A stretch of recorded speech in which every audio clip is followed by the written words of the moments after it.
Hello friends, അസ്സലാമലൈക്കും. എന്തെല്ലാം എല്ലാവർക്കും സുഖമല്ലേ? അപ്പോൾ ഇന്ന് നമ്മൾ പാർക്ക് പോകാമെന്ന് വിചാരിച്ചിട്ട് ഇറങ്ങിയതാണ് കേട്ടോ. ഒരു ഈവനിങ് ഒരു 5:30 ആയിട്ടുണ്ടാവും. അപ്പോൾ ഞാനും എൻ്റെ മോളും കൂടി പാർക്കിലേക്ക് പോകാമെന്ന് വിചാരിച്ചിട്ട് ഇപ്പോൾ ലിഫ്റ്റിൽ കയറിയിട്ടുള്ളത്. അപ്പോൾ കാറിലല്ല കേട്ടോ, നമ്മൾ നടന്നു പോകണം. നമ്മളെ ഫ്ലാറ്റിൽ നിന്ന് ഒരു 10 മിനിറ്റ് ദൂരമുണ്ട്, അത്രേ ഉള്ളൂ. എന്നാലും ഈ വെയിലത്ത് നടക്കുക എന്ന് പറയുന്നത് വൻ ടാസ്ക്കാണ്. അങ്ങനെ മൂപ്പത്തി ഫസ്റ്റൊക്കെ കുഴപ്പമില്ലാതെ നടന്നു കേട്ടോ. ഇത് നമ്മളെ ഫ്ലാറ്റിൻ്റെ താഴ്ഭാഗമാണ് കേട്ടോ. ഇത് മെയിൻ റോഡിലേക്ക് കിടക്കുന്ന ആ ഒരു റോഡാണ്. അങ്ങനെ അവൾ കുറച്ചൊക്കെ നടന്നു.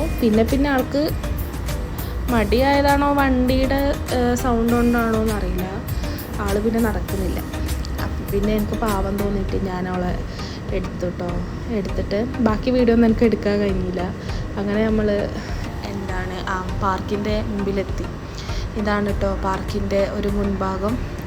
എന്നിട്ട് അവിടെ ഇപ്പോൾ ഞാൻ തണലുള്ള ഏരിയ ഉണ്ടോ എന്ന് നോക്കുകയാണ്. അങ്ങനെ ഞാനോടുകൂടി അവിടെ ഒരു സ്ഥലം കണ്ടുപിടിച്ചു, അങ്ങോട്ടേക്ക് പോവുകയാണ്. അവളോട് ഞാൻ ഊഞ്ഞാലയിലൊക്കെ ഇരിക്കുന്നതൊക്കെ ചോദിച്ചു. അപ്പം മുപ്പത്തിക്ക് വലിയ ഇൻട്രസ്റ്റ് ഒന്നും ഇല്ലായിരുന്നു, കാരണം നല്ല ചൂടാണ്. ആൾ കുറച്ച് ടയേർഡായിട്ടുണ്ട്. അപ്പോൾ നമ്മൾ അങ്ങോട്ടേക്ക് തണലുള്ള ആ ഒരു ഏരിയയിലേക്ക് നടന്നു പോയിക്കൊണ്ടിരിക്കുക കേട്ടോ.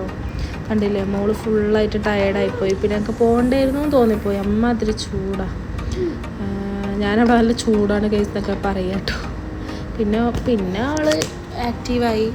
പിന്നെ അങ്ങോട്ടും ഇങ്ങോട്ടും ഓടിക്കളിക്കാനൊക്കെ തുടങ്ങി കേട്ടോ. ഇതാണ് പാർക്കിൻ്റെ ഒരു വ്യൂ ഉള്ളത്. പിന്നെ ആൾ പൂച്ചാനെ കണ്ടിട്ട് അങ്ങോട്ടേക്കും ഇങ്ങോട്ടേക്ക് പോയി. പിന്നെ ഒരു ചോക്ലേറ്റ് ഉണ്ടായിരുന്നു, അത് കഴിച്ചു. അങ്ങനെ ഞാൻ പോയ സമയത്ത് അങ്ങനെ തിരക്കൊന്നും ഇല്ലായിരുന്നു, അങ്ങനെ ആളൊന്നും ഇല്ലായിരുന്നു. പിന്നെ ആൾ വരാൻ തുടങ്ങിട്ടോ രാത്രി ആവുന്നേരെ. അങ്ങനെ മൂപ്പത്തിക്ക് പൂച്ച എന്ന് പറഞ്ഞാൽ ഭയങ്കര ജീവനാണ്. അപ്പോൾ പൂച്ചാനോട് എന്തൊക്കെയോ പറഞ്ഞ് പിന്നെ അവിടെ ഒരു ചെറിയ ഇങ്ങനത്തെ ബബിൾസ് വരുന്ന സാധനമല്ലേ, അത് വിൽക്കുന്ന ഷോപ്പൊക്കെ ഉണ്ട്. അവിടെ പോയിട്ട് പിന്നെ ഫ്രഞ്ച് ഫ്രൈസും ഐസ്ക്രീം അങ്ങനെ കിട്ടും. അവിടെ നിന്ന് ഒരു ഫ്രഞ്ച് ഫ്രൈസും ഇതും വാങ്ങിക്കൊടുത്തു കേട്ടോ അവൾക്ക് ഞാൻ. പിന്നെ അതിൻ്റെ പുറകെ അങ്ങനെ അതും വെറുപ്പിച്ച് ഓടിക്കളിക്കലും അങ്ങനെയൊക്കെ ആയിട്ട് അവൾ ഇന്ന് എൻജോയ് ചെയ്തു. കുറച്ചായി പുറത്തിറങ്ങിയിട്ട്, ചൂടായിട്ട് ഞാൻ അങ്ങനെ പുറത്തിറങ്ങലില്ല. ഞാനൊന്ന് ജസ്റ്റ് ഒന്ന് ഫ്ലാറ്റിൻ്റെ താഴെ ഇറങ്ങിയിരിക്കുന്നല്ലാണ്ട് വേറെ എവിടെ അങ്ങനെ പോക്കില്ല. ചൂടല്ലേ, അവളെ സ്കിന്ന് ഭയങ്കര സെൻസിറ്റീവ് ആയതുകൊണ്ട് വേഗം അവൾ വേഗം ചുമന്ന് വരും വെയിൽ കൊണ്ടാൽ. അതുകൊണ്ട് ഞാൻ അങ്ങനെ ഇറക്കലില്ല. ഇവിടുത്തെ ചൂട് നമുക്ക് തന്നെ താങ്ങുന്നില്ല, പിന്നെ മക്കളാരും പറയണ്ടല്ലോ. പിന്നെ ഞങ്ങൾ തിരിച്ച് റൂമിലേക്ക് പോകാനുള്ള ഒരു പ്ലാനിലാണ്. അങ്ങനെ ഞങ്ങളിങ്ങനെ പോകാൻ കേട്ടോ. ബാക്ക്ഗ്രൗണ്ടിൽ സൗണ്ട് കേൾക്കുന്നുണ്ട്, അത് മോളൊച്ചപ്പാട്, അതൊന്ന് ജസ്റ്റ് ഇഗ്നോർ ചെയ്യുക കേട്ടോ നിങ്ങൾ. അങ്ങനെ നമ്മൾ ഫ്ലാറ്റിൻ്റെ പുറത്തേക്ക് ഇറങ്ങുകയാണ്. പിന്നെ അവിടെ നിന്ന് നടന്ന് പോകണം, ഒരു 10 മിനിറ്റ് ദൂരം ഉണ്ടല്ലോ.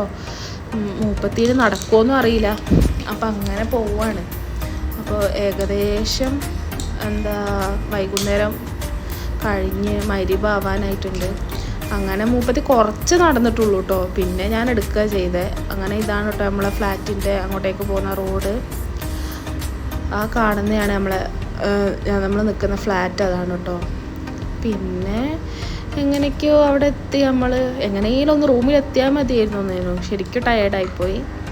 അങ്ങനെ നമ്മൾ ഫ്ലാറ്റിലെത്തി. അപ്പോൾ ഫ്രണ്ട്സ്, ഇത്രയൊക്കെ തന്നെയാണ് കേട്ടോ വീഡിയോ. എൻ്റെ ചാനൽ ആദ്യമായിട്ട് കാണുന്നവരുണ്ട്, ഒന്ന് സബ്സ്ക്രൈബ് ചെയ്ത് സപ്പോർട്ട് ചെയ്യണേ. Okay, bye friends.